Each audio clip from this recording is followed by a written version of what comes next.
యెహోవా చేతిలో రాజు హృదయం ఉన్నది. ఆయన తన శిష్యులకు చెప్పును దాన్ని చూపును. ఒకడు తనకు ఏర్పరచుకున్న మార్గం ఎట్టిదైనను తన దృష్టికి న్యాయముగానే అగుపడు. యెహోవా హృదయములను పరిశీలన చేయువాడు. నీతి న్యాయం నడుచుకుంటున్నా వాళ్ళు నా శిష్యులు అక్కడ యెహోవాకు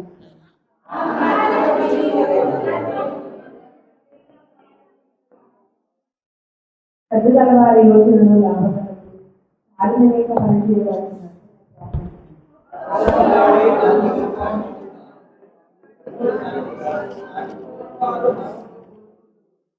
భక్తి నీళ్లు న్యాయం చేయగలరు.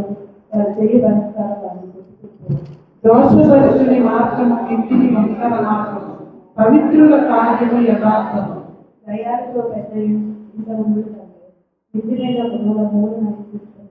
భక్తిహీనుని మనసు కీడు చేరువును, వాడు తన పొరుగు వానికైనను దయగలగడు. జ్ఞానం గల వాడు ఉపదేశం వలన నీతిమంతుడైన వాడు భక్తిహీనునికి ఏమైనది కనిపెట్టును. భక్తిహీనులను ఆయన నాశనంలో దరిద్రుల వారి వెనుక చెవి మూసుకున్న వాడు ఆ మొదలుపెట్టినప్పుడు అంగీకరించబడ్డది. చాటున ఇచ్చిన బహుమానంలో కోపమును ప్రకాశించు, ఒడిలో ఉంచబడిన కానుక మహాక్రోధమును శాంతపరచు. న్యాయమైన క్రియలు చేయక నీతి మనసుకు సంతోషకరం, పాపము చేయవారికి అది భయంకరం. వివేక మార్గము విడిచి తిరుగువాడు ప్రేకల గుంపులో కాపురముండును. సుఖభోగములు ఎంతో వాంఛ గల వారికి వేసి కలుగును. ద్రాక్షారసమును నూనెయు వాంఛించి వారికి ఐశ్వర్యం కలగదు. నీతిమంతుని కొరకు భక్తిహీనులు ప్రాయశ్చిత్తమందులు, యథార్థవంతులకు ప్రజల విశ్వాసదాయకులు కూలుదురు. ప్రాణం విసిగించు జగరగొడి దానితో కాపురం చేయకంటే అరణ్య భూమిలో నివసించుట మీరు. విలువగల ధనమును నూనెయు జ్ఞానుల యొక్క నుండును, బుద్ధిహీనులు దాన్ని వ్యయపరచు.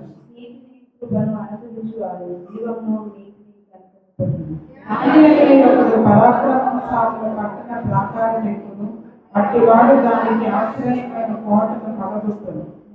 నోటిని నాలుగులు భద్రం చేసుకుని వాడు శ్రమల నుండి తన ప్రాణమును కాపాడుతుంది. అట్టివాడు సోమరు వారి చేతులు పనిచేయనుండవు, వాని ఇచ్చే వాడిని చంపును. దినమన్నా ఆశలు పుట్టుచుండును, నీతిమంతుడు వెనుక తీయగా ఎంచుచుండును. భక్తిహీనులు అర్పించు బలులు చేయము, దురాలోచనకు అర్పించిన ఎలాగ మరీ చేయము.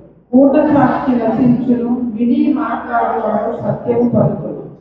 భక్తిహీనులు తన ముఖమును మార్చుకును, యథార్థవంతుడు తన ప్రవర్తనను చక్కపరుచుకును. యెహోవాకు విరోధమైన జ్ఞానమైనను వివేచనైనను ఆలోచనైనను నిలువదు.